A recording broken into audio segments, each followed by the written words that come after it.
saya tuh udah lewatin banyak jalur supaya saya bisa di titik ini gitu. Saya inget terus kayak Inal, bodo amat dengan kondisi seperti itu gitu. Tetap aja jalan dengan kehidupan kamu. Inilah saatnya gitu, Inal bisa berjuang. Sebelum saya ikut kegiatan internasional gitu, Mas, saya tuh udah kayak ngomong ke diri sendiri gitu. Saya bilang, ya udah, saya mau jalanin jalanin hidupku yang lebih baik. Terserah orang mau ngomong apa, saya tetap fokus dengan tujuan hidupku. Insya Allah saya bisa dapetin apa yang saya mau. Assalamualaikum warahmatullahi wabarakatuh. Selamat pagi, siang, sore, malam, kapanpun lo lagi nonton ini. Kembali lagi di Ngobrolin Hidup setelah kita menghilang sekian waktu. Alhamdulillah kembali lagi, ngobrol lagi, belajar lagi, dan sekali lagi dapat tamu yang luar biasa lagi. Kita kedatangan Rinaldi Nur Ibrahim, apoteker Rinaldi Nur Ibrahim. Apa kabar, Rinal? Baik, Mas Ali. Seneng banget ini. Gue yang terima kasih banyak lo udah meluangkan waktu hadir di sini. Inal ini apoteker, entrepreneur, apoteker, tapi juga punya kepedulian yang tinggi sama anak-anak muda, pengembangan diri juga, anak-anak muda, pengembangan potensi anak muda. Lo juga co-founder CEO dari Youth Ranger juga. Ya. Terus ada beasiswa Rinaldi juga, ngasih beasiswa juga.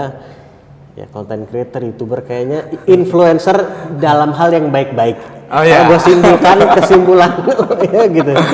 Influencer dalam hal-hal yang baik-baik. Karena influencer kan bisa positif, bisa negatif. Ya. Dan ya gue di sini dan gue yakin semua yang nyimak ini juga kepengen belajar dari perjalanan lo, dari cara pikir lo juga. Gitu. Kita langsung aja kali ya. Boleh Mas Ali. Pertama, lo kan kuliah apoteker nih. Ya. Gue mau tanya dari situ dulu ya.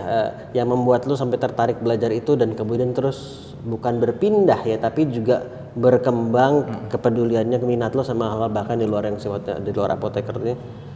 Gimana ceritanya? Ceritanya ya? Ya. Sebenarnya Mas Ali itu saya nggak pernah kayak expect kalau saya itu bisa kuliah di apoteker. Okay. Ekspektasi saya itu sebenarnya itu kuliah di Jakarta.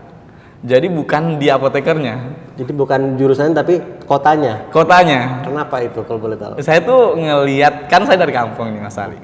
Saya tuh dari Bone, Sulawesi Selatan. Itu ya 5 jam dari Makassar. So mungkin memang kita juga belum ada akses yang lain. Yang waktu 2015 itu belum terlalu naik banget teknologi. Maksudnya kayak internet itu belum terlalu dimaksimalkan gitu. Ya COVID aja sih itu bisa mempengaruhi perubahan banyak kan. Jadi saya tuh suka lihat TV. Maksudnya nonton TV gitu, nonton TV. Banyak teman-teman kayak, bukan teman-teman sih, lebih ke kayak lihat artis, public figure, kok keren banget ya di Jakarta gitu. Nah, saya kepikiran tuh kayak, saya punya mimpi Mas Ali. Saya punya mimpinya itu adalah bagaimana caranya ini saya bisa kuliah di Jakarta dan saya bisa jadi public figure atau orang yang berpengaruh. Itu impian saya pertama. Jadi bukan di apotekernya. Oke. Terus tapi waktu saat lo milih apoteker, jurusan, kenapa lo milih itu gitu? Kenapa memilih itu?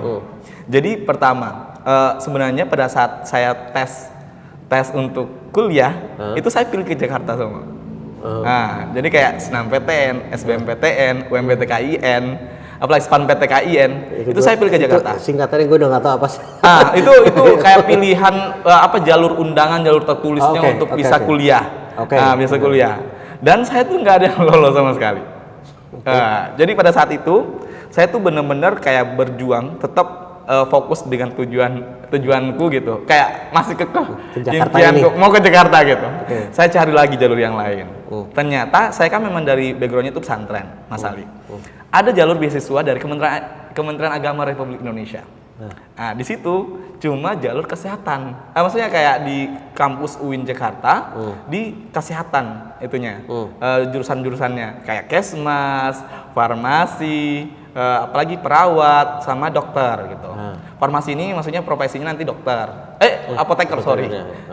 Profesinya farmasi, profesinya itu apoteker. Perawat nanti profesinya itu nurse. Dan kita akan bisa dapat beasiswa sampai profesi itu. Kan saya milih lah di situ apa yang bisa jadi potensial. Jadi saya juga tipikal orang yang pemikir, Mas Ali. Jadi kayak saya cross check lah di Google gitu kan. Ini apa sih fokusnya nanti ke depannya kayak gitu. Saya pilih lah waktu itu jalur pertama itu saya pilih kan ada 2 pilihan tuh kalau kita mau pilih kuliahnya dan untuk beasiswanya. Pilihan pertama itu malah farmasi, pilihan kedua itu dokter. Saya ngerasa bahwa di farmasi itu saya bisa jadi pebisnis. Saya ngerasa saya juga punya jiwa kepengen banget untuk masuk di dunia bisnis. Nah, impianku supaya bisa mempengaruhi banyak hal nanti ke depannya. Sorry gue potong nih, maaf. Lu ketika bilang kayak farmasi kayaknya lu melihat potensi untuk bisa bisnis juga. Ya. Ini masih SMA berarti kan saat masih SMA. Saya ngelihat banyak orang lu, di sekitarku. Apa yang lu lihat? Gue penasaran kalau lu bisa bilang. Mungkin saya ngelihat omku. Omku itu dia juga farmasi. Tapi dia ternyata bisa buat satu produk obat dan dia bisa menaikkan martabat keluarga. Maksudku kayak saya mungkin dari kampung jadi ngelihatnya orang-orang yang sekitar aja gitu.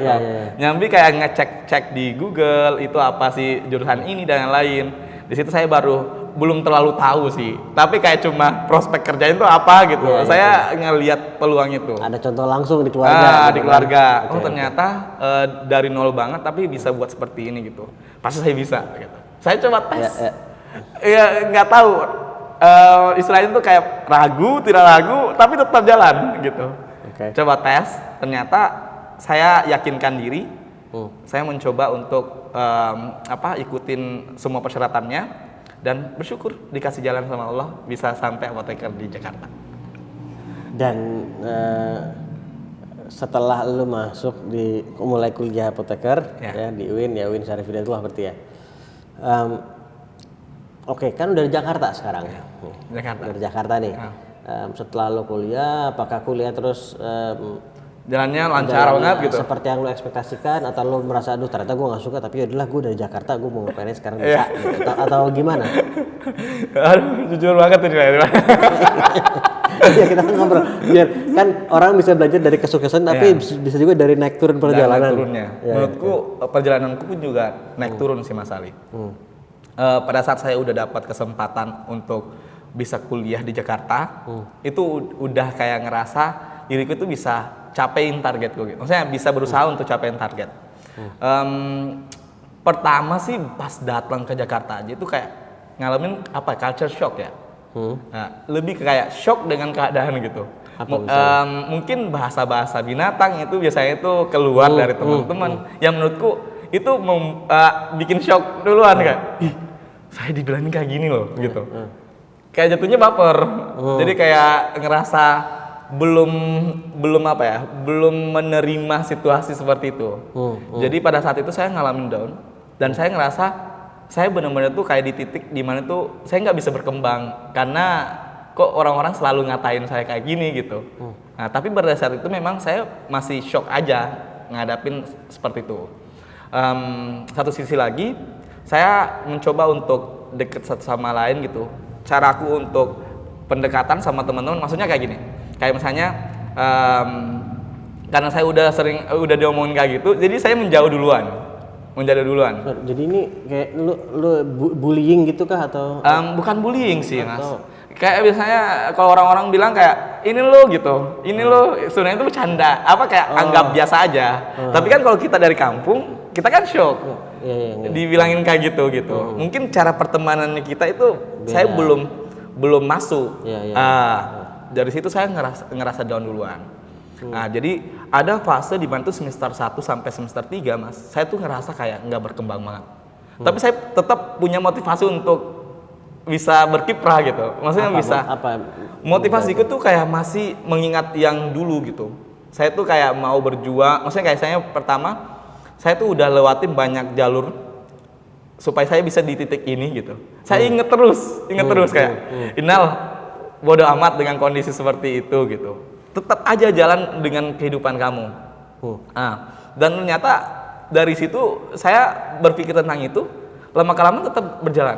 Walaupun berat gitu, Itu yang menurutku kisah yang kayak saya kalau mau dibilang orang, walaupun berat, kamu tetap jalanin, pasti nanti kamu tetap sampai di finishnya gitu. Dan menurutku itu yang saya jalankan. Itu mungkin yang pertama, challenge-ku. Jadi kayak ngalamin shock culture. Yang kedua, saya itu di jurusan farmasi pas semester 1 sampai semester 2 itu sebenarnya itu belum terlalu ngerasa sulit. Semester 3 yang sulit banget. Oh gitu. Jadi kayak saya nilainya itu rendah banget, langsung jatuh. Dan itu menurutku saya sendiri ngerasa saya nggak bisa disetarain sama teman-teman yang lain gitu. Saya perlu belajar keras lagi gitu. Perlu belajar keras lagi supaya bisa ngerti pelajarannya. Jadi nilaiku itu 2,4 atau 2,5 ya Mas Ali? IP-nya. Jadi kayak ngerasa sendiri kayak ya Allah ini saya udah dapat beasiswa.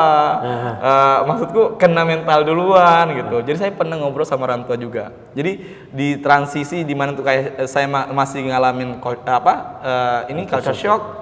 Saya juga ngalamin nilaiku rendah gitu.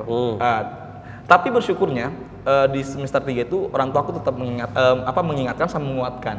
Jadi saya beruntung dapat keluarga yang sekiranya itu memang orang tua aku itu bukanlah orang yang akademis banget. Maksudnya dia tuh lulusannya SMA semua. Orang tua aku, bapakku waktu itu masih bengkel, mamaku itu jualan apa ya? Itu yang kayak saya tuh yang kayak di gedung itu loh. Yang kayak jualan Indomie, jualan ini, kelontongan ya, kelontongan tapi di rumah. Nah, orang tuaku backgroundnya seperti itu. Jadi, tapi mereka tuh tahu gitu, Inal itu bisa sampai di titik ini karena sudah berjuang. Maksudnya berjuangnya itu bisa sampai sampai segitu aja gitu. Saya diingatkan. Jadi satu momen juga saya bertemu dengan teman. Jadi teman ini di kantin. Dia itu duduk berdua sama temen yang lain. Dia mau pergi ke Malaysia. Nah, saya nanya sama mereka, Kak gimana sih caranya bisa ke Malaysia? Kayak gini Nal gitu. Di situ langsung terbuka. Maksudnya terbuka motivasinya untuk bisa bangkit gitu. Kayak gini loh Nal, gini diarahin. Kamu mau juga nggak Nal gitu? Dari situ saya ngerasa kayak saya punya circle yang mendukung. Kunciku bisa maju sampai saat ini tuh dengan circle yang mendukung itu. Oke, ada yang mau gue tanya dulu nih sekarang nih. Jadi tadi lo bilang soal circle, ya punya circle yang supportive, yang positif gitu kan. Dan kalau dari yang lo cerita tadi, lo yang proaktif mendatangi, ya kan. Dan lo yang minta bantuin dong, Iya gitu kan. Benar. Nah, mungkin buat teman-teman yang lain juga. Apakah masih kuliah juga ataupun masih kerja apapun kondisinya yang mungkin merasa ada dalam lingkungan yang mungkin agak toksik, negatif, toksik istilah sekarang mungkin ya, terus atau dia merasa kurang dapat support system lah gitu. Nah, ada nggak saran dari lo juga gimana untuk bisa mendapatkan circle yang positif itu gitu? Kalau untuk saran sebenarnya buat teman-teman, menurutku kita itu masuk dalam suatu komunitas itu sebenarnya itu kita udah punya visi yang sama. Sejujurnya kalau saya bisa menemukan teman-teman yang sefrekuensi itu, biasanya itu dari komunitas dulu, Mas Ari. Komunitas yang istilahnya itu kayak kita tuh suka apa, kita mau fokus apa. Nah, coba kita masuk di situ dulu. Dari situ coba ajakin ngobrol, apakah ada yang nyambung atau enggak. Pada saat udah kita ngerasa bahwa ini klop, ya udah kita ajakin, mau nggak kita janji bareng-bareng, kita gabung bikin grup WhatsApp bersama kayak gini gitu. Tadi saya cerita tentang yang di yang di kampus, di kantin. Saya ketemu sama temen itu, saya tuh memang kan basicnya itu kita satu komunitas. Saya pergi di kantor. Komunitas ini kayak organisasi di kampus atau? Ya kayak gitulah, organisasi di kampus gitu. Ya selain itu kita punya visi yang sama lah ya. Maksudnya kita mau bikin something lah gitu. Nah, pada saat itu juga dia momennya mau keluar negeri gitu, lagi berjuang untuk seleksi international conference. Nah, saya langsung masuk ke sana. Saya tanya ngapain, lagi fokus apa, dan ditanya kembali, kamu punya cita-cita kayak gini juga nggak Nal gitu, mau nggak gitu. Jadi kan kita ngerasa ada frekuensi yang sama. Nah, saya langsung mikir lah, Kak, ajarin saya, ayo kita bikin grup WhatsApp bareng. kita coba ini deh, ajarin saya Kak. Mungkin kita ajak kayak kita ketemu di McD beberapa kali, setiap minggu sekali kayak kita obrolin apa yang kita bisa kembangkan. Dan menariknya waktu saya sama mereka, Mas, kita itu punya target mimpi malah. Jadi dalam grupnya itu istilahnya itu kan ada judulnya Dare to Dream. Nama si grup ini? Iya, nama si grup ini 2 cewek, 1 cowok. Saya cowoknya, 2 cewek yang di atas dua ceweknya itu ya temanku ini. Dan mereka tuh kakak tingkat saya. Jadi saya ajakin aja. Dan sekarang yang satu dia udah jadi peneliti di BRIN. Baru yang satunya lagi dia udah kerja di sektor pemerintahan. Dan satunya lagi seperti saya gitu. Dan menurutku saya tuh kalau misalnya kasih triknya atau tipsnya mungkin cari komunitinya dulu, cari community yang menurut teman-teman itu kayak sejalan gitu dengan visi misi teman-teman, dan di situ coba cari teman-teman kayak saya tuh random ataupun kayak iseng-iseng lah ajakin ngobrol satu-satu, siapa tahu ada visi yang sama teman-teman gitu. Nah, ajakin coba kepikiran nggak kalau kita tuh berjuang bersama-sama, kita bikin grup kecil, diskusi bareng, apa yang teman-teman fokuskan kita dukung, apa yang saya fokuskan kalian dukung. Jadi satu sama lain bisa naik, dan begitu menurutku bisa nyantuin frekuensi yang sama juga sih. Jadi harusnya salah satunya tadi mencari orang-orang yang punya ya kesamaan frekuensi, apakah minatnya sama, apa peduli pada hal yang sama gitu. Dan tadi kalau gue lihat juga adanya proaktivitas dari lu juga. Kitanya perlu proaktif, jangan cuma berharap ada circle yang datang ke kita, tapi kalau emang belum ada, kitanya yang perlu mencari gitu. Iya, benar. Oke. Kita maju nih, kita lanjut. Jadi tadi lulus akhir wisudawan terbaik, ya kan? Artinya bener nggak kalau gue berasumsi, lu juga mulai sudah punya minat juga sama farmasi dan profesi apoteker ini gitu kan. Terus sampai lu kemudian juga mulai aktif dalam hal tadi pengembangan anak muda, lu punya kepedulian di sana juga, lu co-founded Youth Ranger dan lain-lain itu saya kapan? Iya, apa yang terjadi di tengah-tengah jalan sehingga lu juga punya mengarah ke sana gitu? Ya. Jadi pada saat saya dapat beasiswa Mas Ali, itu saya punya komitmen diri. Kayak kalau sebelum saya tes beasiswa itu, kan udah di ujung ujung tanduk gitu loh. Kayak saya nggak bisa kuliah Jakarta nih gitu kan. Kayak ada yang saya tanamkan dalam diri saya sendiri itu kayak, kalau saya lulus beasiswa ini, saya akan bisa memberikan apapun untuk orang sekitar gitu. Maksudnya saya mau bermanfaat untuk sekitar. Dan pada saat itu nggak tahu kenapa saya dapat beasiswa itu. Jadi saya pada saat udah dapat beasiswanya kayak terharu, langsung netapin ke diri, insya Allah nanti di Jakarta saya mau bermanfaat gitu. Saya benar-benar mau capai mimpiku. Saya tuh tipikal orang yang kayak tegas dengan mimpi, jadi kayak apa yang bisa dijalankan, ayo sikat gitu. Dan ternyata mimpi itu apa? Sorry. Mimpi yang saya maksud itu ya mau kuliah di Jakarta. Oh, oke.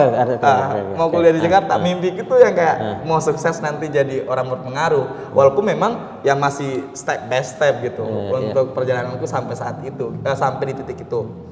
Jadi pada saat saya udah mengalami udah melewati fase di mana tuh kayak culture shock, ngalamin kayak down yang menurutku benar-benar di titik di mana saya mau keluar dari farmasi gitu. Saya ketemu sama teman-teman sefrekuensi, bisa lebih semangat lagi. Saya coba untuk ikut kegiatan internasional, ikut kegiatan nasional, ikut lomba gitu kan, ikut pemilihan duta gitu, pemilihan duta. Pada saat itu saya sharingkan lewat sosial media. Jadi kayak perjalanan itu saya sharingkan lewat sosial media Mas Ali. Di tahun 2017 kayaknya. Saya mulai kayak upload foto, saya bikin caption, bersyukur banget bisa ketemu sama ini. Ajakin teman-teman untuk bisa aktif juga. Ternyata banyak teman-teman yang mau aktif juga. Kayak saya itu satu sisi mereka tuh butuh didorong. Jadi kayak jadi tempat konsultasi jadinya di grup di itu loh, di sosmed. Jadi saya ngerasa kayaknya saya juga perlu deh untuk ngedorong mereka deh bikin satu wadah. Jadi pada saat saya pemilihan duta genre namanya Mas Ali, Generasi Berencana, kita disuruh buat program. Saya mikir programnya itu kalau genre lebih spesifiknya tuh ke anak remaja, gimana caranya menghindari nafsa, nikah di usia dini, sama free sex. Ya, maksudnya seks beresiko. Jadi kan saya mikirnya gimana caranya ini supaya masalah-masalah ini bisa tercapai kalau misalnya itu anak remaja ini punya aktivitas, punya produktivitas menurutku bisa terurai sedikit tersalurkan gitu. Jadi kayak kita mikirnya supaya mereka nggak ngelakuin itu, ya udah coba kita buatkan satu wadah buat mereka berkumpul, berpikir mimpinya seperti apa, targetnya nanti ke depan seperti apa, supaya nggak memikirkan 3 hal tadi yang saya bilang, kayak free sex, nikah usia dini, sama penggunaan nafsa. Menurutku kalau mereka punya tujuan hidup pasti ya mereka juga akan terhindari deh beberapa hal seperti itu gitu. Saya coba bikin komunitas itu Mas. Bikin komunitas namanya Genre Icon. Waktu saya coba banyak orang-orang yang join di grup WhatsApp. Satu berapa hari gitu ya? Berapa hari komunitas ini di WhatsApp grup? WhatsApp dulu, WhatsApp grup dulu Mas Ali.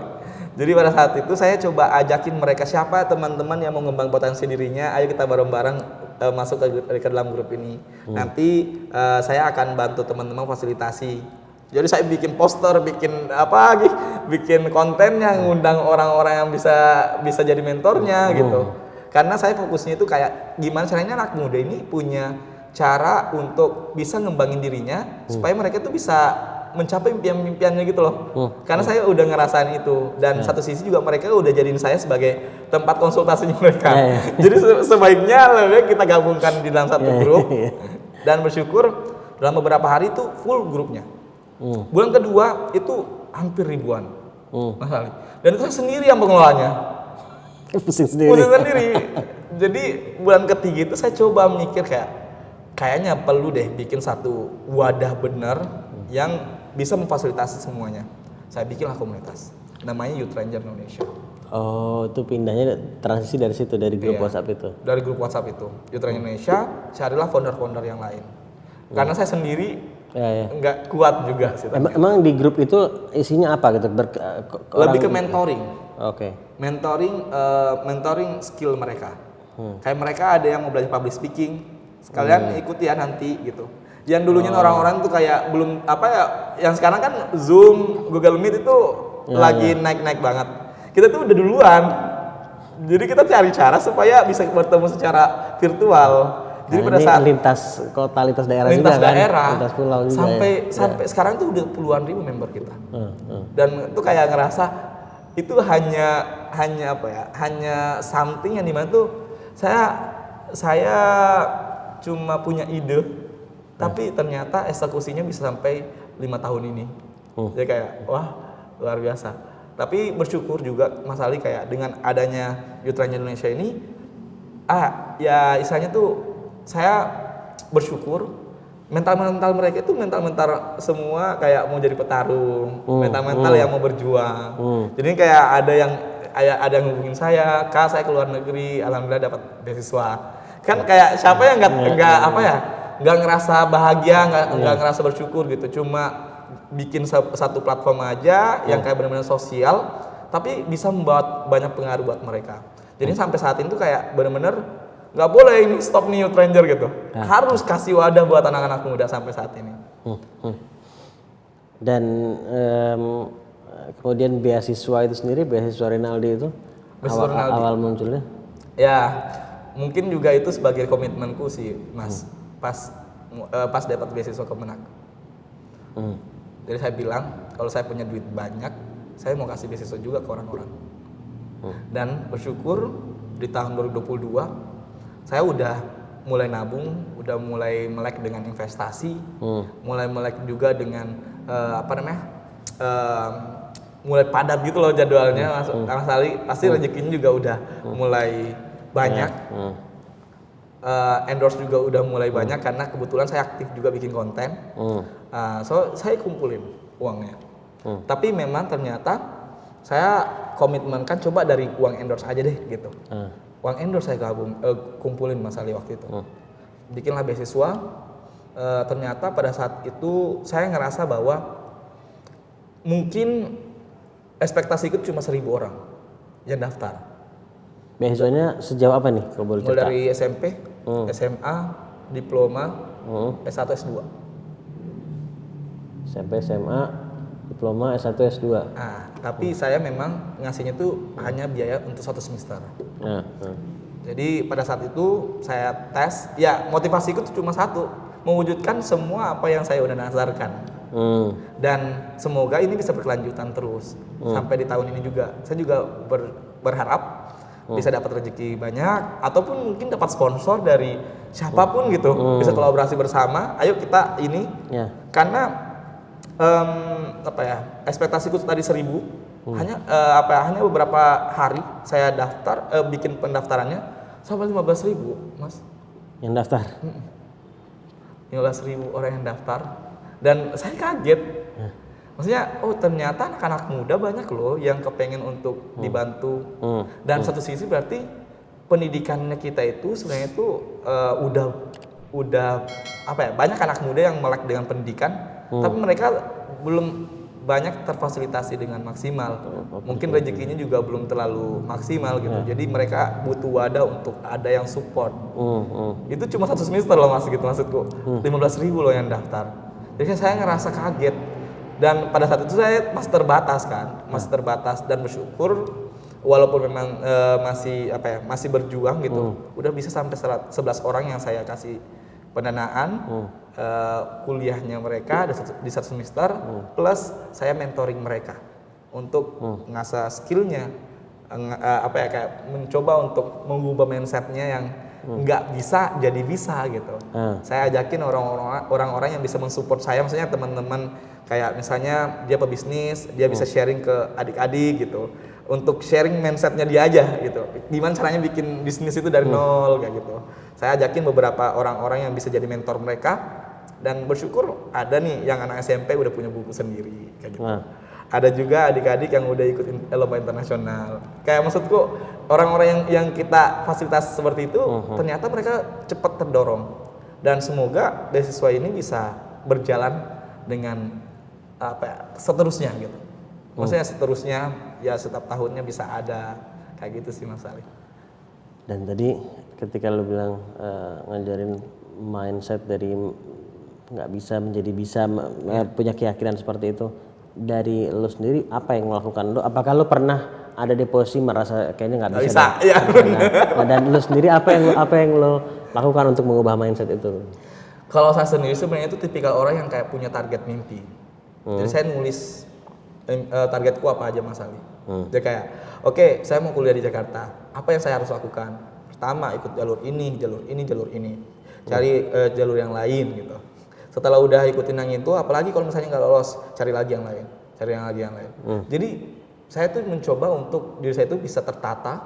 Kayak saya tuh kalau misalnya nggak dapat ini, lewat ini. Kalau nggak dapat ini, lewat ini gitu. Jadi plan A, plan B. Plan B, plan C, plan D sampai Z lah istilahnya.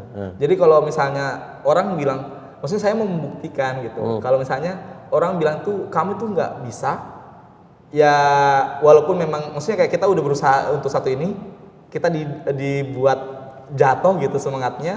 Saya mau buat diri saya itu kayak kalau orang bilang nggak bisa yang ini, ya udah saya bilang ini bisa gitu. Sampai bisa, dapat bisa. Dan itu saya lakuin dalam kehidupanku Mas Ali. Saya juga backgroundnya tuh apoteker, tapi kok saya aktif bikin konten gitu. Dulunya tuh saya dijatuhin sama temen-temen. Kayak kenapa kamu bikin konten gitu? Toh kerjaan kita nanti di apotik, di rumah sakit gitu, di industri. Satu sisi saya punya keinginan untuk jadi public figure. Gimana caranya untuk jadi public figure? Ya kita harus mengaktifkan sosial media. Saya waktu kuliah Mas Ali ya, saya ngerekam ini, teman-teman pergi semua, nggak mau dilihat di sosial media, di video itu. Tapi saya tetap berusaha untuk ngejalanin hidup. Jadi kayak saya apa yang saya targetkan, coba saya jalanin.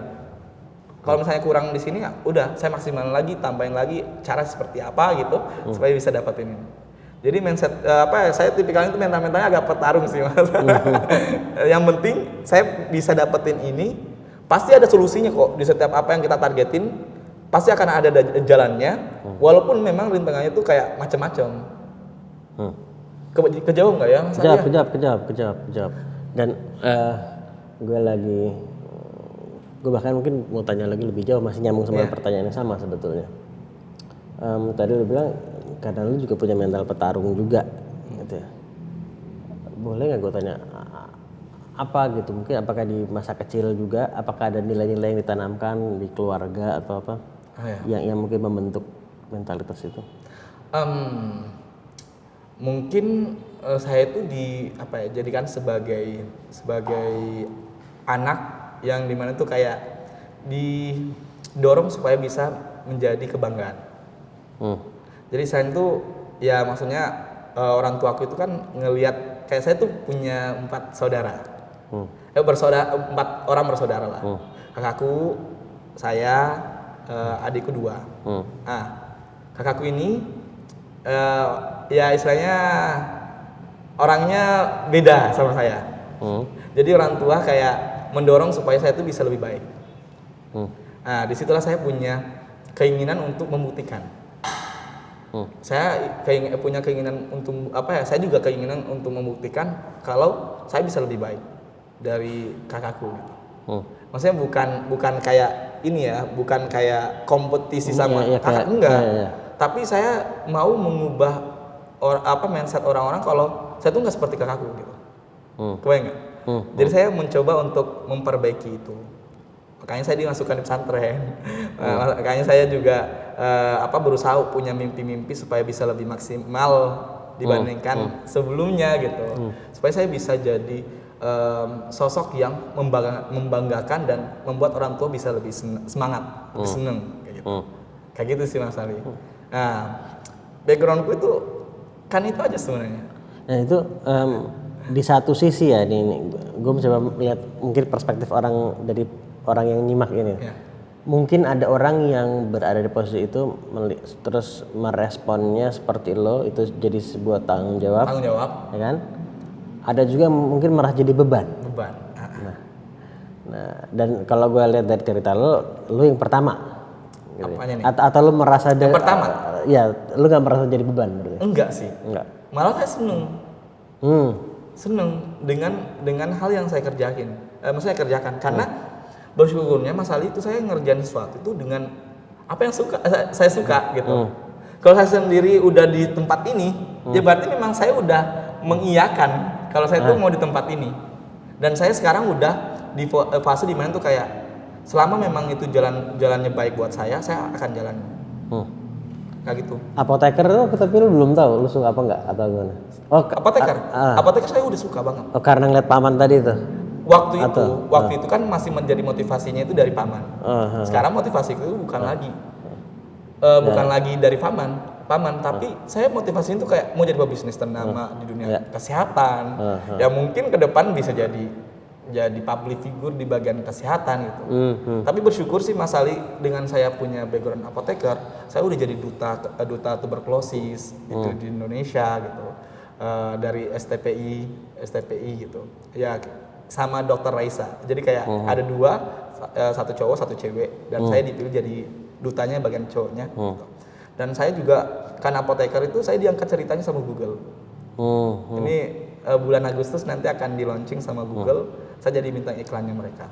Dan menurutku dengan saya masuk jadi apoteker ini malah kayak sebuah hal yang menarik buat diri saya. Dan nggak saya sesali. Malah jadi apoteker malah saya bisa nambah banyak hal Mas Ali. Kayak misalnya saya udah punya bisnis skincare sendiri. Gitu. Saya punya platform edukasi tentang kesehatan sendiri. Coba saya bukan di apoteker, mungkin saya nggak di situ. Jadi bukan hanya tertarik, tapi lu udah punya kepedulian untuk berkontribusi di sektor ini gitu ya? Iya. Jadi istilahnya tuh pada saat saya udah di jalan itu, saya tuh baru ngerasain kayak menerima banget itu Mas. Itu pas saya udah ketemu sama circle positif itu, kayak ya udah gitu. Kayak tarik nafas, langsung bilang ya udah yang kemarin biarlah jadi kemarin gitu. Jadi kayak saya tuh benar-benar tuh kayak komitmen ke diri. Inilah saatnya gitu, Inal bisa berjuang. Sebelum saya ikut kegiatan internasional gitu Mas, saya tuh udah kayak ngomong ke diri sendiri gitu. Saya bilang ya udah, saya mau jalanin jalanin hidupku yang lebih baik. Terserah orang mau ngomong apa, saya tetap fokus dengan tujuan hidupku. Insya Allah saya bisa dapetin apa yang saya mau. Ternyata dikasih, terbuka semua Mas. Bingung saya kayak, hah? Dengan kayak gitu aja tuh, kita cuma ngomong ke diri kita sendiri aja itu kayak semua yang kayak kunci yang gembok-gembok terkunci itu terbuka semua. Yang dulunya saya ngerasa kayak ini orang nggak mau berteman sama saya, ternyata jadinya berteman banget. Sampai kayak udah serumah gitu. Maksudnya kayak udah, saya kan beli rumah ya, teman-teman tinggal di rumah kayak gitu. Dan menurutku ternyata cuma kita aja sih yang menutup diri dan pikiran kita itu yang selalu negatif thinking. Jadinya hal yang saya tuh bisa kita lalui itu akan kesulitan kalau kita masih selalu bergelut di pikiran negatif itu. Nah, jadinya sekarang saya tuh kalau ketemu sama orang ya udah harus bahagia, harus berusaha untuk positif dengan apapun yang saya hadapi gitu. Rintangannya apapun ya udah jalanin aja. Kayak gitu sih Mas Ali. Itu harus dihadapin juga gitu. Iya, harus dihadapin juga. Kalau kita ke belakang berarti ya kita udah angkat tangan dong. Iya. Sampai saat ini sih kayak gitu. Ya. Menarik. Tadi lo bilang juga lo menuliskan mimpi-mimpi lo. Dan lo tadi bilang lo punya plan E, lo punya plan B sampai plan Z bahkan kurang lebih gitu ya kan. Artinya ada kalau misalnya ini nggak berhasil ya yang ini gitu. Gue mau minta pendapat pribadi lo. Ada juga yang berpendapat kalau lo emang punya fokus sama satu hal, jangan buat plan B, plan C, akhirnya membuat lo jadi nggak terlalu fokus sama plan A-nya gitu. Nah, gue minta pendapat lo mengenai statement seperti itu dan dari pengalaman lo pribadi juga, apakah sempat merasa begitu nggak? Kalau karena udah punya plan B, plan C dan seterusnya, jadi akhirnya nggak terlalu all out dalam ngejar plan A-nya itu. Lu gimana? Kalau dari saya sendiri Mas Ali, sebenarnya itu plan A, plan B, plan C itu yang dimaksud tuh kayak lebih ke mendoktrin dulu di awal dulu yang plan A. Yang benar-benar tuh kita rasa ini bisa jadi jalan yang terbaik untuk dapetin tujuan ini. Nah, kalau misalnya nggak maksimal ya udah pindah ke plan B. Maksudnya kayak kita udah ngerasa kayaknya ini agak kesulitan deh. Ya udah kita plan B. Ternyata ini bisa lebih maksimal nih. Udah plan B aja terus kita jalanin. Oh, jadi plan A, plan B ini mengenai caranya, bukan mengenai goalnya gitu ya?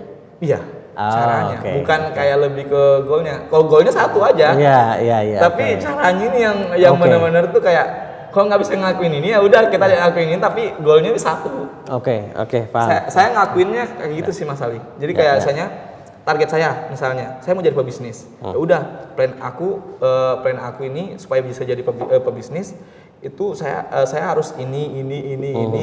Oke, kalau misalnya nggak bisa tercapai ya udah kita coba ke plan B supaya bisa jadi pebisnis gitu. Jadi yang penting tujuannya sama. Jadi plannya betul-betul hanya cara aja, strateginya gitu strateginya. Kan. Oke. Karena orang yaudah gue tinggalin goal gue yang ini kayaknya nggak mungkin, gue pindah ke berarti bukan begitu ya. Saya fokusnya malah ke goalnya satu misalnya kan. Tapi plan caranya tuh supaya bisa dapetin ini ya kayak gini gitu. Saya bisa memilih. Tapi ada yang saya fokuskan dulu. Oke, cara yang ini dulu deh. Kalau enggak ya udah cari yang ini lagi deh gitu. Kalau enggak cari yang ini lagi deh gitu. Walaupun orang-orang bilang kayak lu nggak akan bisa gitu. Kayak gitu sih Mas Ali. Tapi saya tetap cari caranya. Oh A B C D E sampai Z. Yang penting udah kita cari cara aja deh. Kalau Z udah nggak sampai, cari lagi Z. Kayak gitu sih Mas Ali. Ya, paham. Dan ya works sih. Maksudnya kayak berjalan dengan baik, bekerja dengan baik itu. Planning kayak cara-cara yang seperti itu. Yang penting intinya kita tetap berusaha untuk dapetin itu. Kalau kita udah give up duluan, ya pasti kita nggak akan dapatin. Dan kita pasti udah bilang ke diri kita atau nyaranin ke orang lain, lu akan sulit juga gitu. Dapetin itu. Karena gue udah lewatin. Ternyata lewatin itu caranya belum terlalu maksimal nih. Coba cari cara yang lain lagi. Pasti akan ada jalannya untuk dapetin itu. Menurutku kayak gitu sih Mas. Pernah nggak lo sampai nggak deh, ya udah kayak goal ini emang nggak bisa deh, aku pindah ke goal yang lain gitu? Apa ya Mas ya? Sampai saat ini sih belum sih Mas. Dan mudah-mudahan enggak, insya Allah. Dan semoga enggak. Insya Allah. Ya. Kalau dalam proses mencari cara tadi dengan goal yang sama gitu ya, pernah kayak melalui masa kayak ya ada frustasinya juga karena cara ini nggak bisa, cara itu nggak bisa, pernah nggak? Saya tuh tipikal orang itu yang mungkin belajar tentang pengalaman yang dulu ya Mas ya.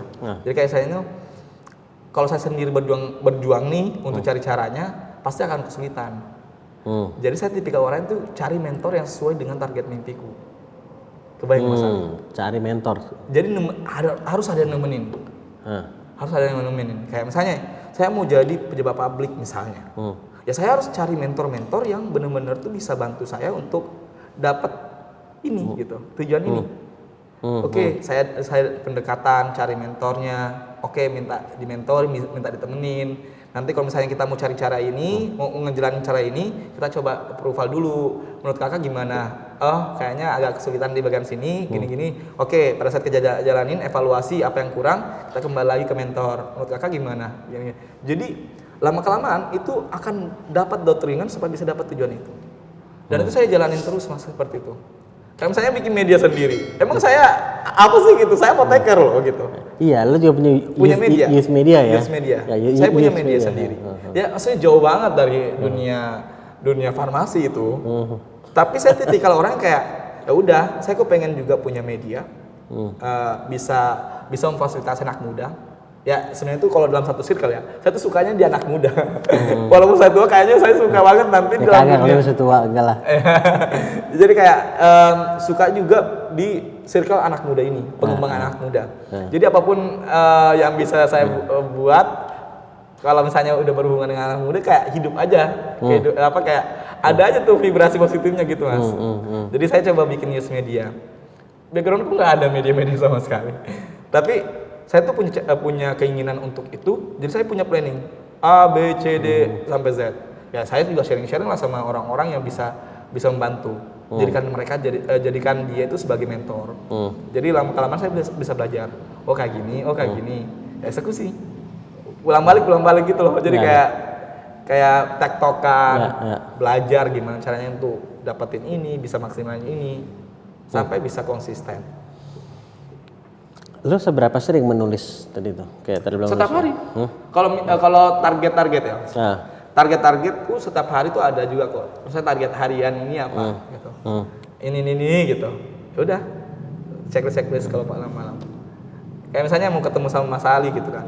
Oke, saya targetnya tuh mau ketemu Mas Ali. Lebih ke rundown hidup lah setiap hari agenda ya.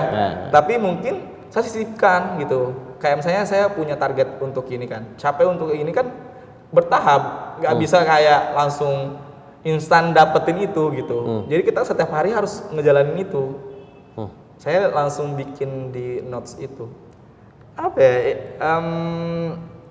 Saya biasanya itu tulisnya itu di catatan Mas. Di notes di handphone. Ini hari ini gitu kan, hari ini kayak gitu Mas. Jadi kayak lebih ke kayak bener-bener ngatur hidupku itu dengan cara seperti itu. Dan buat mood kita bisa hidup juga itu karena ada kayak gini. Coba kalau nggak ada itu kayak ngerjain apa lagi ya gitu. Bingung lah. Jadi kayak lu merasa lebih teratur. Lebih teratur kalau ada something yang saya buat sendiri. Yang sekian tuh kayak saya udah ngatur sendiri. Oh oke, mau ini kayak gitu sih Mas. Gue mau nanya pertanyaan lain nih ya. Apa tuh Mas? Dari apa yang lu, jadi gue baru terpikir pertanyaannya sekarang dari apa yang lu sampaikan. Menurut gue lu punya perjalanan di mana lu jadi berinteraksi dengan sangat banyak orang, ya kan? Berbagai macam orang, bentuknya macam-macam ya, style macam-macam gitu kan. Baik dari si umurnya, dari si pekerjaannya. Dari sisi latar belakang itu kan semua membentuk pola pikir dan bagaimana orang berperilaku. Nah, lu kan ketemu banyak macam orang nih, ya kan? Nah, dan lu juga sebagai influencer kita bicara soal dari sisi agar kita bisa influencing buat memberi pengaruh yang positif, kita juga perlu punya ilmu lah Pak, atau pengalaman tentang memahami orang, gitu kan. Nah, dari pengalaman lu sejauh ini dengan berbagai macam orang, apa yang lu pelajari mengenai berinteraksi dengan orang dan influencing orang lain dalam arti yang positif gitu? Bertemu dengan orang ya Mas ya. Saya sebenarnya itu ketemu sama orang-orang yang kayak saya tuh mulai dari anak kecil banget. Maksudnya kayak yang anak SD gitu, anak SD, anak SMP, kuliah ataupun yang udah jadi pejabat pemerintah. Sebenarnya itu treatment itu ternyata kita nggak bisa samain semua. Ya maksudnya kayak cara pembawaannya harus happy. Tapi kalau saya tipikal orang yang harus ceria. Walaupun dia sebagai public figure besar Mas, saya tetap harus ceria. Harusnya terpaksa atau enggak? Saya memang udah bawaan sih ya. Maksudnya kayak benar-benar walaupun memang kayak saya doktrinnya, maksudnya walaupun kita ada masalah hidup gitu kan, ya tetap juga saya tuh kalau udah ada orang tuh Mas, otomatis tahu kayak gitu. Dan menurutku kalau jujur nggak pernah terpaksa. Kalau saya sendiri ngerasa, saya nggak pernah terpaksa, tapi nggak tahu ya kalau orang-orang menilai gitu. Maksudnya terpaksa nggak dia, tapi kalau saya ketemu sama orang suka untuk memperlihatkan kalau saya itu ceria. Orang-orang yang menilai sih kayak Inal kok ceria banget ya ketemunya. Karena di situ tuh saya tuh bisa memancarkan energi positif ke orang lain. Itu mungkin satu hal yang sekiranya itu kalau kita ketemu sama orang, kita memancarkan energi positif itu, mungkin nanti lama-kelamaan orang-orang itu akan membuat diri kita atau ada feedback positif juga buat kita gitu. Mungkin kita akan didengarkan, mungkin kita akan lebih mudah untuk diajakin berinteraksi. Karena kan first impressionnya orang kan juga akan mempengaruhi itu. Maksudnya mempengaruhi kita tuh enak nggak nanti ngobrol sama merekanya gitu. Cara berinteraksinya mereka ya. Tadi pertanyaan cara berinteraksi, jadi bagaimana lu memahami orang yang berbeda-beda ini sehingga kayak tadi lu bilang kan butuh pendekatan yang berbeda juga kan? Iya. Nah, dari pengalaman sejauh kalau anak kecil itu kadang saya yang proaktif banget Mas. Kayak misalnya adik-adik ataupun yang kayak saya itu udah tahu nih ini adik-adik yang mau berkembang, ya saya harus proaktif. Tapi kalau orang-orang yang kayak udah di atas itu saya mungkin lebih kayak mendengarkan terlebih dahulu. Dikasih nanti pada saat dia minta saran, saya langsung ajakin ngobrol, diskusi apa yang saya punya, saya obrolkan. Dan mungkin memang itu sih triknya itu yang kita harus punya. Kalau saya trik komunikasinya itu seperti itu sih Mas, kayak trik komunikasi untuk bisa lebih dekat sama orang. Ya kalau kita sama orang yang lebih tua ataupun yang mungkin lebih punya ego yang tinggi, ya kita harus turunin dikit. Saya pernah satu momen di mana tuh kayak saya nemenin temen. Saya nemenin temen. Ini ada juga dia mau ketemu sama temennya. Dia itu, saya temannya itu kayak public figure lah gitu. Temannya ini nggak mau ajakin ngobrol saya. Maksudnya dia nggak ngajakin saya ngobrol, cuma mau fokus ngobrol sama ini. Temannya ngomong sama si orang ini gitu. Maksudnya temannya ngomong sama temanku ini. Dia bilang, itu mobil siapa gitu kan? Kan dia temanku ini bawa mobil kan. Dalam hatiku tuh punya aku kan. Tapi saya nggak diajakin ngobrol. Saya diam terus.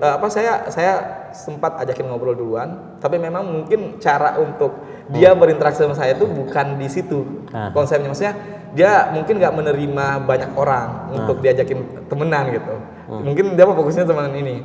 Tapi pas udah sampai di mobilku, dia nanya kan siapa ini kan, baru nanyain tentang saya. Ya temanku langsung ngomong kayak gini, Inal ini mobilnya Inal gitu. Inal juga aktif gini. Oh iya bro, gini kan ya, gini.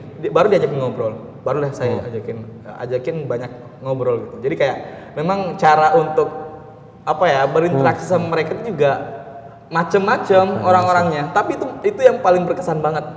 Baru saya dapat orang yang kayak saya tuh bertemu sama orang yang kayak kok saya nggak diajakin ngobrol gitu. Kayak saya tuh bukan orang yang kayak saya tuh minimal lah ajakin saya ngobrol cerita gitu. Jangan fokusnya di teman yang ini aja gitu.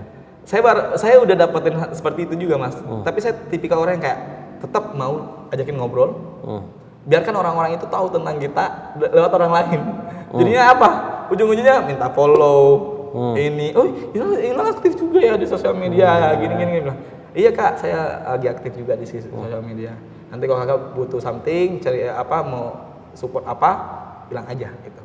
Jadi kayak tertampar sendiri juga sih orang itu. Jadi kayak, oh ternyata kayak gitu lah cara berinteraksi sama orang. Ada aja yang negatif, ada yang positif gitu. Ada yang menerima kita, ada yang mungkin menjatuhkan kita. Tapi istilahnya tuh ya kita udah bisa menempatkan diri. Dan kalau pada saat saya udah bertemu sama orang, Mas, kalau misalnya udah ngeliat nih, oh vibrasinya negatif nih, saya akan berusaha untuk mengurangi frekuensiku dengan beliau supaya nggak mempengaruhi toksik dalam ini hubungan baik. Menarik.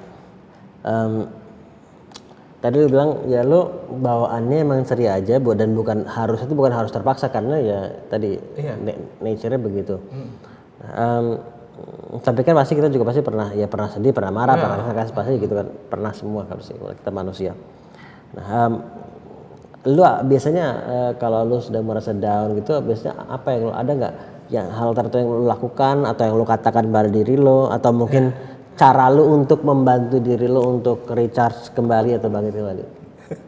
Uniknya saya itu, Mas, saya itu punya tujuan di setiap tahunnya. Jadi kayak saya udah netapin diri saya tuh targetku nanti di tahun ini tuh apa. Jadi di tahun itu pada saat saya down banget, saya kembali ke motivasi, kayak motivasiin diri sendiri dengan kayak ngomong, ini kita belum capai ini Nal gitu, kita belum sampai di titik ini. Kalau kamu down, baru banget saya tuh berapa? Waktu saya sakit itu kayaknya nyambi kayak kalau kita sakit kalau saya kan tipikal extrovert ya Mas Ali ya. Jadi saya tinggal di rumah. Saya sakit 2 hari. Saya tuh overthinkingan banyak, Mas. Jadinya apa kayak ngedorong untuk kayak ini down duluan gitu. Tapi di satu sisi lagi setelah 2 hari itu saya mikir ke diri saya sendiri, kok bisa mikirin ini gitu. Sedangkan saya tuh masih ditungguin nih untuk bisa capai ini. Jadi saya kayak mengingatkan diri saya sendiri itu dengan tujuan hidup saya di setiap tahunnya, Mas. Saya tuh mungkin cara menguatkan itu seperti itu. Karena ya itu sih kayak karena kalau dengan ada tujuan hidup yang jelas buat diri kita, pasti kita juga akan naik lagi sih semangatnya menurutku ya. Kalau kita benar-benar tuh kayak ngerasa ini tujuan hidup yang benar-benar kayak ini lu mau capai ini Nal gitu. Lu harus benar-benar berusaha untuk dapetin itu. Dan kan banyak tuh orang yang buat resolusi awal tahun gitu kan. Dan banyak yang baru jalan sebulan, 2 bulan, atau kadang nggak sampai bahkan terus udah kemana tahu tuh. Nah, kalau yang itu Mas ya, kalau yang kayak gitu, saya malah kayak saya bersyukur ada teman-teman yang mendukung itu. Maksudnya mendukung mana? Maksudnya teman-teman yang sefrekuensi itu. Kayak kita saling mengingatkan, guys target lu tahun ini apa? Jadi tetap saya ditemenin Mas, bukan cuma walaupun memang mungkin saya masih muda banget ya, jadi kayak masih bisa buat circle-nya kayak teman-teman yang seperti itu gitu. Ya kalau misalnya untuk orang tua kan mungkin kebingungan juga kan cari circle siapa ya gitu, tapi kan masih bisa lah kalau bestiannya cowok-cowok bareng kan ya pasti nggak ada pikiran negatif gitu. Tapi maksudnya saya juga tetap masih stay seperti itu Mas. Jadi kalau misalnya omongannya Mas, resolusi apa goals tadi ya nanti nggak akan tercapai gitu kan, nggak akan tercapai dengan circle positif itu malah kayak ngedorong saya tuh untuk tetap stay walaupun memang kayak naik turun lah kadang turun banget gitu kayak gitu tapi ya udah tetap karena ada circle yang seperti itu, apalagi kalau ngeliat teman dia udah naik nih udah semangat nih, jadi kayak ada doktringan untuk masa nggak bisa gitu, kayak challenge banget. Jadi lu juga masih tetap share juga, jadi keep hal sama lain accountable juga ya untuk masih Mas. Lu suka meluangkan waktu sendiri juga nggak tapi meskipun lu tadi bilang lu kecenderungan ekstrovert tinggi. Setiap minggu itu ada satu hari kayaknya di kamar aja ngurung diri. Nggak tahu kenapa ya Mas ya, mungkin Mas kan tahu teori itu ya, nggak tahu.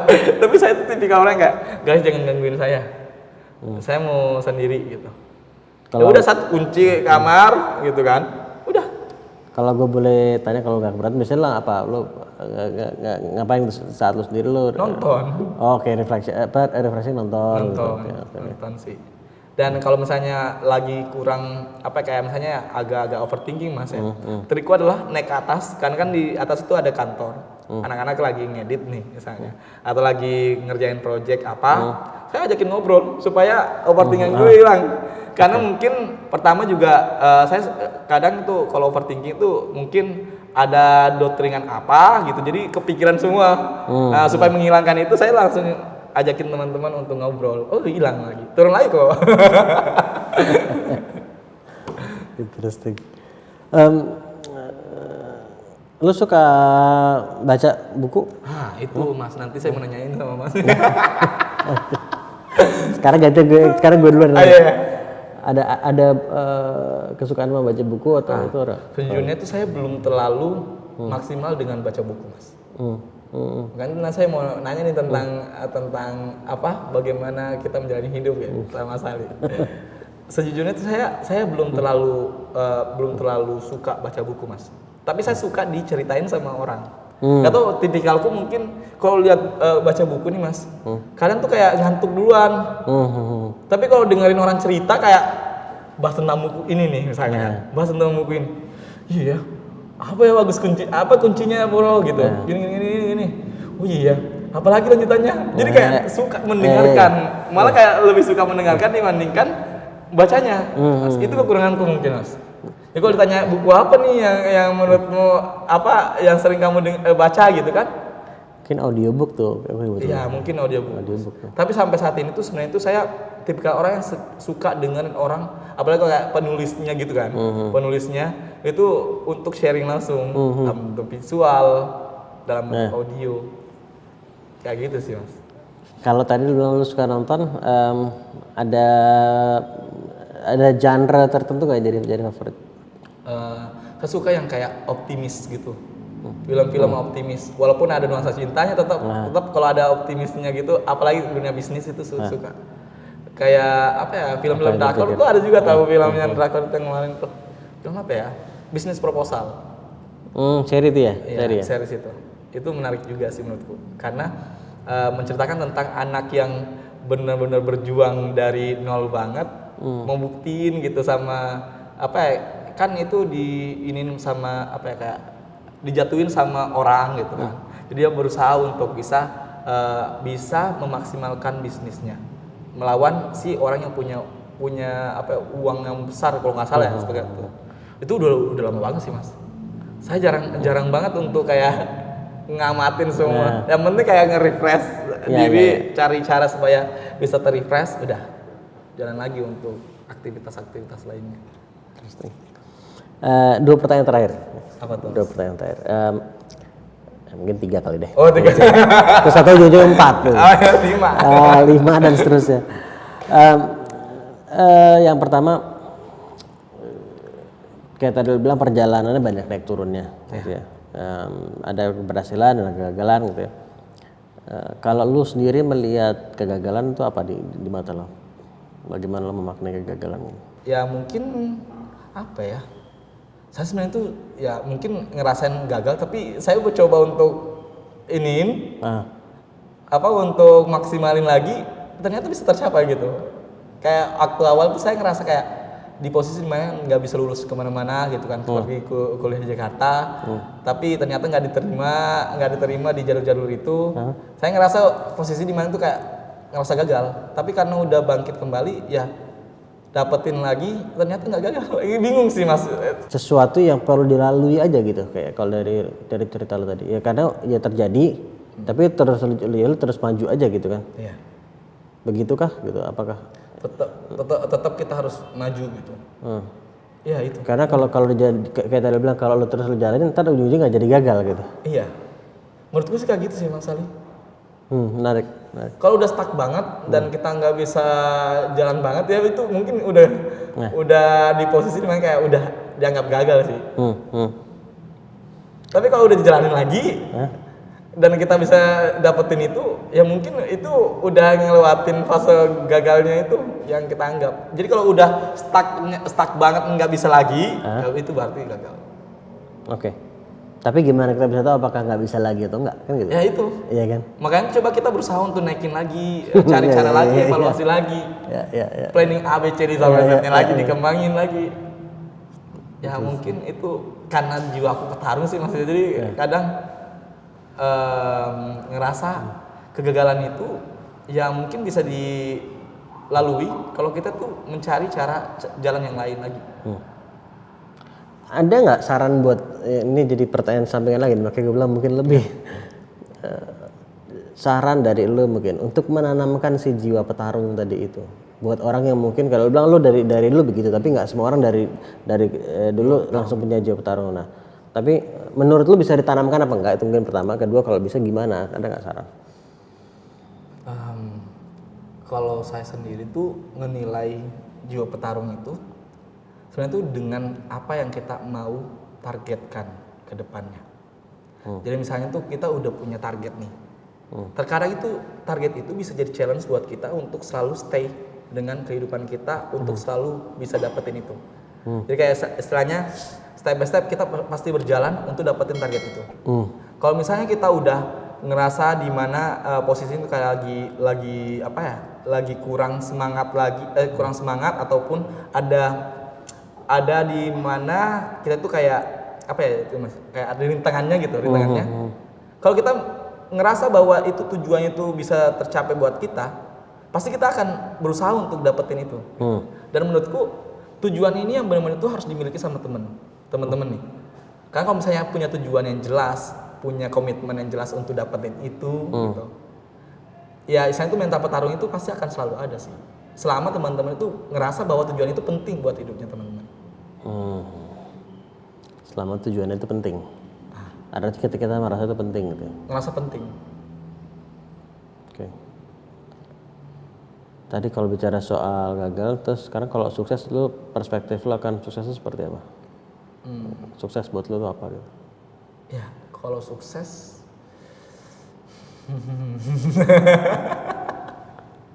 kalau sukses nih Mas Ali, gagal, sukses gitu ya. Kalau saya sendiri sih Mas, kalau misalnya saya udah bisa membawa, ini bukan template banget, tapi istilahnya itu kayak saya tuh ngerasa kalau saya udah bisa bermanfaat dalam kehidupan saya, itu saya udah ngerasa saya itu sukses. Tapi semakin saya bisa lebih bermanfaat lagi, bukan cuma di sekitar saya, itu saya bisa lebih ngerasa bahwa diri saya itu sukses. Lebih sukses dibanding sebelumnya? Lebih dari sebelumnya. Kalau saya ceritanya lagi bisa membuat pengaruh banyak buat dunia gitu, saya berarti bisa lebih sukses lagi dari sebelumnya. Jadi kayak saya nganggap sukses itu adalah bagaimana cara saya itu bisa memberikan banyak pengaruh untuk sekitar, untuk negara ataupun untuk dunia. Jadi dari kebermanfaatan. Kebermanfaatan itu. Terakhir nih, lo masih menjalani ini semua kan? Tadi lo masih Youth Ranger, Youth Media, kemudian beasiswa Rinaldi, kemudian lo punya bisnis juga di, sebagai apoteker juga di bidang lo punya skincare dan banyak ya sebagai content creator juga, influencer juga. Sembari sambil lo jalani ini, lo buat target dari tiap tahun, gitu kan? Lo punya visi yang ke depan lo apa gitu? Ada nggak yang impian lo yang mungkin lebih jangka panjangnya gitu? Sebagai figur yang bisa mempengaruhi dunia, itu. Bisa mempengaruhi dunia. Apakah dalam hal tertentu? Ya mungkin. Yang paling kebayang?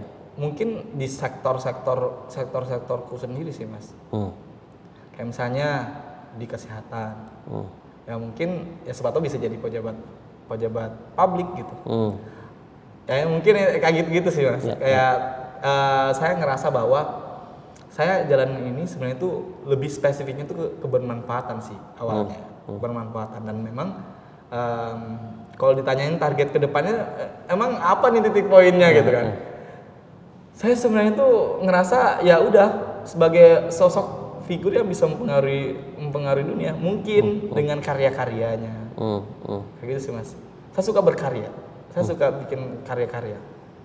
Dan saya kalau udah suka bikin karya-karya itu kayak benar-benar hidup Mas. Kayak gitu sih. Kejawab nggak ya? Kejawab, sangat kejawab. Terima kasih banyak Mel udah ngeluangin waktunya ngobrol di sini dan udah sharing energi positifnya juga. Gue yakin bukan cuma gue tapi ke semua yang nyimak ini juga merasakan itu. Dan juga sharing perspektif lo juga, perjalanan juga, naik turunnya juga banyak sekali pembelajaran. Gue juga belajar banyak dari lo dan gue doain juga insya Allah kita semua juga doain apa yang jadi impian lo ke depannya bisa semakin tercapai, karya-karya semakin meluas, dampak positifnya kepada orang juga. Terima kasih banyak udah keluar waktunya. Mas Ali. Dan terima kasih banyak juga udah nyimak sampai sini. Semoga bermanfaat dan semoga dimanfaatkan. Assalamualaikum warahmatullahi wabarakatuh. Waalaikumsalam.